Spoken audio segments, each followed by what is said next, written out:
नमस्कार good morning welcome back to my channel आमी सुधार आमार हैप्पी हैप्पी मन डेली ब्लग चैनेले तुम्हादेर अनेक अनेक स्वागत। वेस्ट बेंगले जे कोन थेके देखछो सेई सकल गुरुजनदेर जानाई आमार कोटी कोटी प्रणाम और छोटोदेरके जानाई आमार बुक भरा भालोबासा। और आमी उठे गेছি 5টার आगे और अन्य दिनेर तुलनाय ताराटा एकटू हलेও बेशी केन कि छेलेर तो स्कूल खुले गेছে और एखन बाजे घड़िते 5টা 50। आमी ओके स्कूलेर भ্যানে चापिয়ে दिए एसे तारपर तोमादेर साथे कथा हच्छे।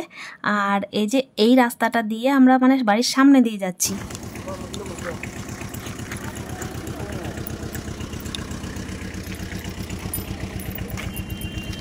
অভিজ্ঞতা ভাই যায়নি, কোন দিকে বসলে?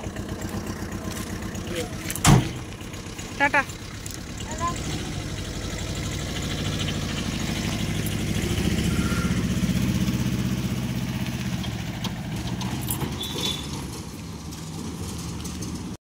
तो देखो छेले के स्कूल दिए एसे आमी এই যে বাড়ির সমস্ত কাজ যেগুলো ঝাঁটটাট থাকে সেগুলো আমি দিতে শুরু করে দিয়েছি। আর অন্য দিনের তুলনায় ওয়েদারটা একটু হলেও ভালো আছে।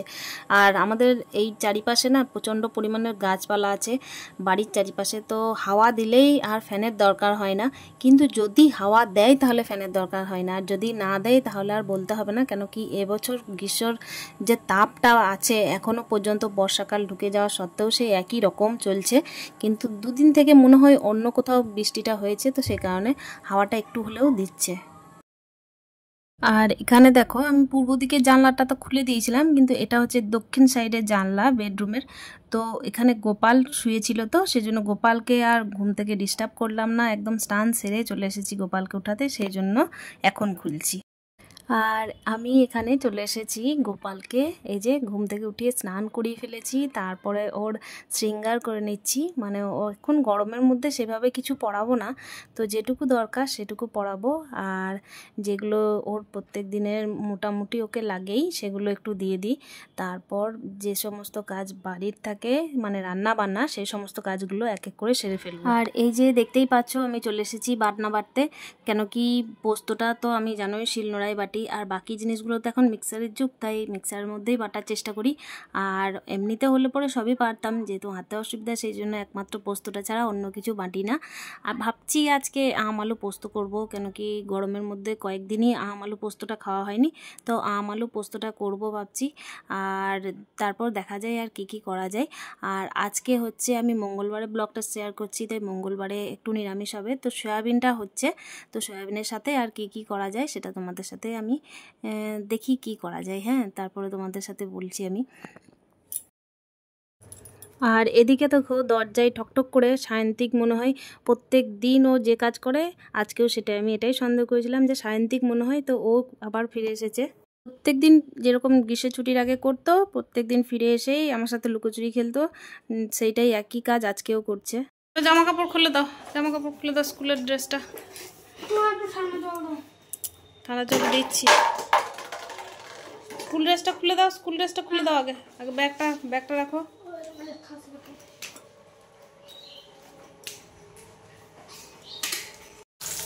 আর এখানে দেখো আমি এই যে বললাম বৃহস্পতিবারের মতো আজকেও মানে মঙ্গলবার আজকে, তো মঙ্গলবারের ব্লগটা শেয়ার করছি। তো সয়াবিনটা করবো বললাম, তো সয়াবিনটা এখানে ভেজে তুলে নেব। আর এদিকে আমি এই যে আম আলু পোস্ত করব, সেজন্য আম আলুটা কুকারের মধ্যেই একটা সিটি দিয়ে দেবো, কেন কি দেরি করব না, কষিয়ে করব না আজকে। আর সায়ন্তিকের খেতে দেরি হয়ে যাবে, ও 10টায় ভাত খায়, তো সেজন্য আমি আর দেরি করছি না, 12টা বেজে গেছে প্রায়, আর ওর খেতে দেরি হবে। তো সেদিকে আমি খেয়াল করে এই যে এখানে আমি রান্নাটা তাড়াতাড়ি করে নিচ্ছি। তো দেখো এবার কুকারে শুধুমাত্র একটা দুটো সিটি নিয়ে নেব, তারপরে বাকি রান্নাগুলো করে নেবো। আর এইদিকে যে কলা আলু আর বাকি যে সমস্ত জিনিসগুলো দিয়ে আমি সয়াবিনটা করব সেগুলো তো আগেই কেটে রেখেছিলাম, তো সেগুলোর জন্য আমি মিক্সারে মশলা করে নিচ্ছি। মশলা করে তারপরে আমি দেখি কিভাবে তরকারিটা করি। আর হ্যাঁ, অতি অবশ্যই আমি তো আজকে পেঁয়াজ রসুন কিছু দিচ্ছি না, শুধুমাত্র আদা, জিরে বাটা আর লঙ্কা বাটা।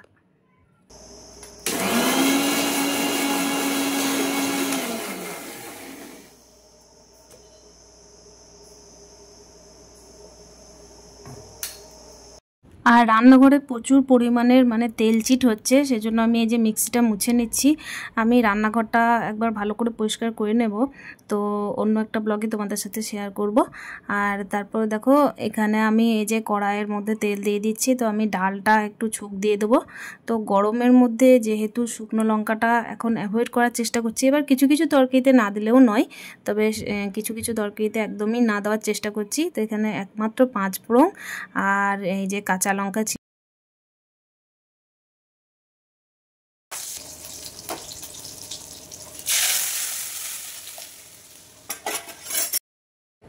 তো এখানে দেখো সয়াবিনের সাথে আমি কলা আর আলু মিক্স করব, আর সেই জন্য আমি এটা ধুয়ে ফেলছি। আর আদা জিরে আর লঙ্কা ওটা তো বেটেই রেখেছিলাম, এটা তেলের মধ্যে একটু মতো স্যালো ফ্রাই করে তারপরে আমি এই যে পরে মশলাটা দেবো। একমাত্র 5 ফোড়ন দিয়েছি, তেজপাতা দিয়েছি, কোনো শুকনো লঙ্কা অ্যাড করিনি। আর শুকনো লঙ্কা দিলেও হতো, কিন্তু আমি গরমে দিচ্ছি না। তো তারপরে আমি মশলাটা ওপর থেকে একটু মতো দিয়ে দেবো, অল্পই মশলা দিয়ে করব। আর নামানোর সময় একটু মতো গরম মশলা বা হ্যাঁ গরম মশলাটাই দেবো, ঘিটা দেবো না, কেন কি সায়ন্তিক ঘি দেওয়া তরকারি একদম পছন্দ করে না। তো এই মশলা দিয়ে কষিয়ে তারপরে আস্তে আস্তে আমি অল্প গরম জল হোক বা ঠান্ডা জল হোক, মোটামুটি এখন তো ট্যাঙ্কির জল গরমই, তো ওটাই দিয়ে তারপরে রান্নাটা একদম পুরো কমপ্লিট করে ফেলবো। আর এখানে দেখো কষানো সয়াবিনটা আমি অ্যাড করে দিলাম, তারপরে তো গরম জল বা এমনি জল দিয়ে আমি বললাম তরকারিটা কমপ্লিট করে নিচ্ছি। তো তরকারি রান্না বান্না সব কমপ্লিট। এদিকে আমি ব্যাংকে যে লোকাল যে ব্রাঞ্চ আছে গ্রামীণ শাখা, সেখানে আমি একটু বেরিয়ে পড়েছি, আমাদের বাড়ির পিছন দিকেই।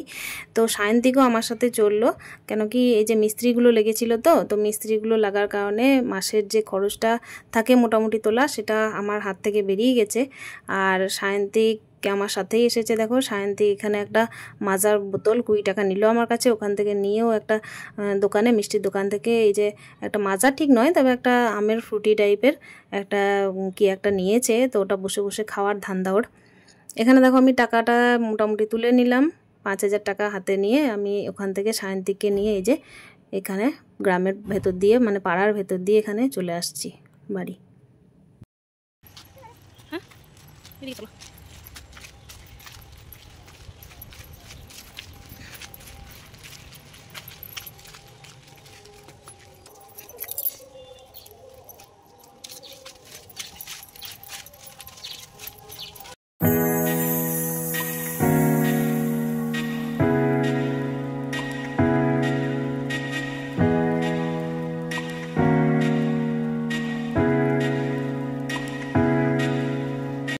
এখানে পিওর নিরামিষ খাবার চলে এসেছে, ভাত আছে, ঢেঁড়স দিয়ে ডাল আছে, এখানে পাট শাক করেছিলাম, আর এটা আছে সয়াবিনের তরকারি, এটা আছে বড়ি দিয়ে নানা রকম আরও কুমড়ো ঢেঁড়স এসব দিয়ে একটা টক করেছি। তো চলো সায়ন্তিকার আমি খেয়ে নিই।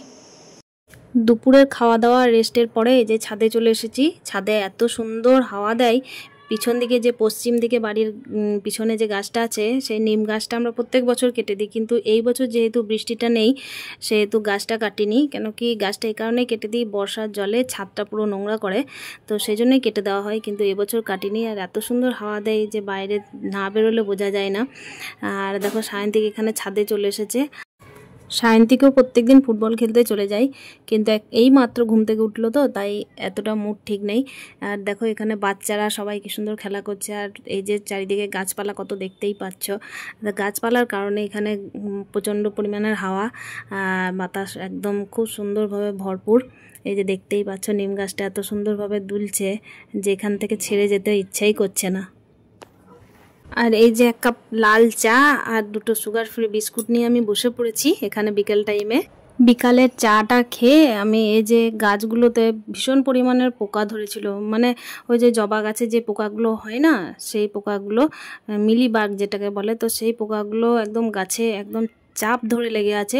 আর কিছুদিন থেকে গ্রীষ্মের এত দাবদাহ যে বৃষ্টি নেই, সে কারণে গাছগুলো একদম ঝলসে যাচ্ছে, যতই দুবেলা জল দেওয়া হোক না কেন ঝলসে যাচ্ছে। তো আমি এখানে অনলাইন থেকে একটা কাঁচি অর্ডার করেছিলাম, সেটা দিয়ে গাছগুলোকে আমি কেটে দিচ্ছি। যেসব ডালপালায় পোকা ধরেছে সেই ডালগুলোকে একদম ভালোভাবে কেটে দিচ্ছি, কেন কি একটুও যদি রেখে দিই তাহলে বাকি অংশগুলোকেও তারা খেতে খেতে খেতে খেতে একদম গাছটা শেষ করে ফেলবে, আর এটা আমি একদম সহ্য করতে পারবো না।